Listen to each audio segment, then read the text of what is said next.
Hello, it's me again, Teacher Giles. Welcome back again to my channel. For today's video ay magbabahagi ako sa inyo or magsi-share ako sa inyo ng experience ko regarding sa canceled class. So, yung nangyari sa akin just today ay meron akong 2 scheduled class.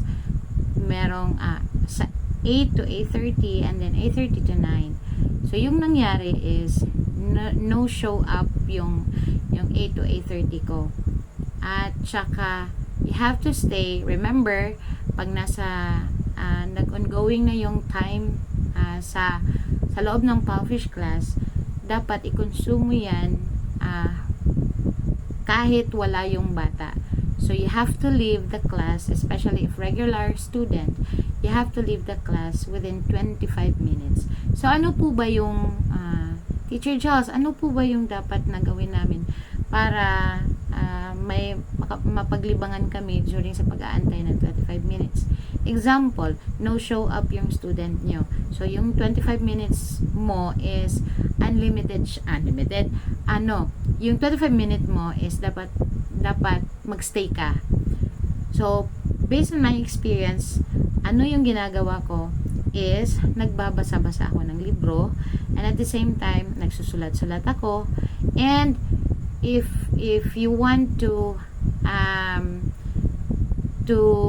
look for another na mapaglibangan, you can use another phone para mag-scroll ka ng mga balita or videos. You can do it.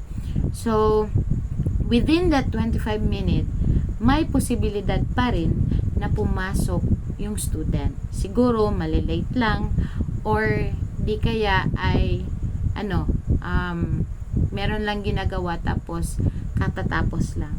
So yun yung mga possibilities. Dapat hindi natin iaalis sa ating isipan na you have to be ready anytime within that 25 minutes. So aside from doing yung mga mapaglilibangan mo, is you have to be alert also. Patingin-tingin ka din sa monitor mo, baka kasi nandiyan na yung bata, naka-mute lang, naka-silent lang.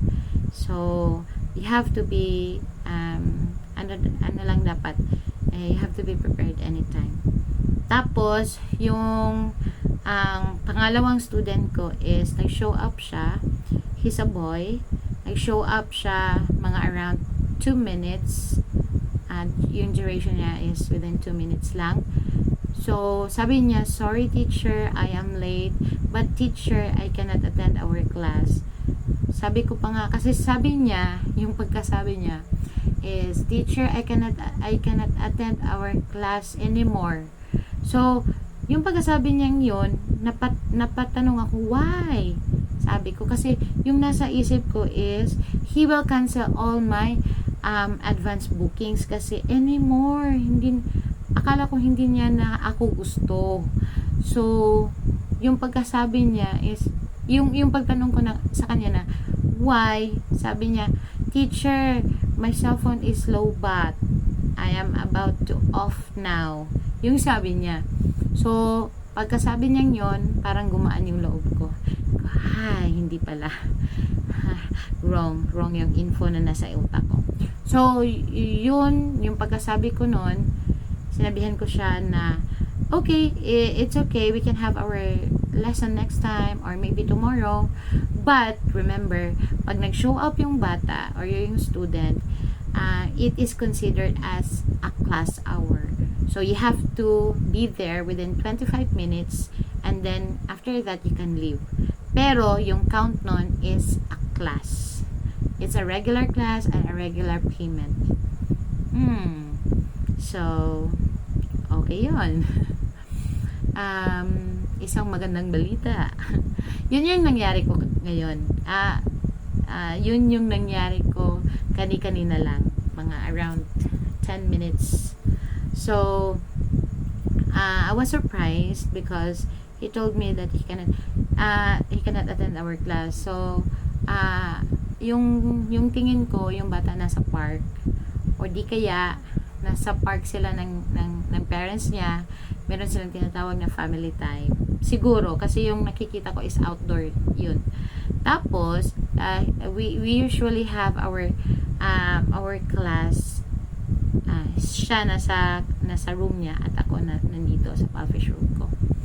So, yun yung nangyari sa akin. And I hope meron kayong natutunan, meron din kayong mga insights na nag-gain mula sa aking pagkukwentong ito based on my own experience, na kailangan nating maging alert anytime because we cannot declare an absent student not unless hindi pa tayo umabot ng not unless 25 minutes above na tayo.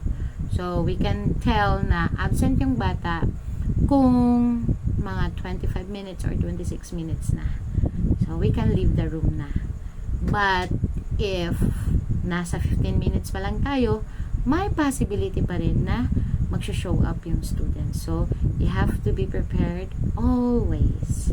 So, that's it for today's video. I hope you learned something, you gained something, some informations regarding sa pagtuturo dito sa Puffish. And I hope to see you again next time on my next video. Bye, guys!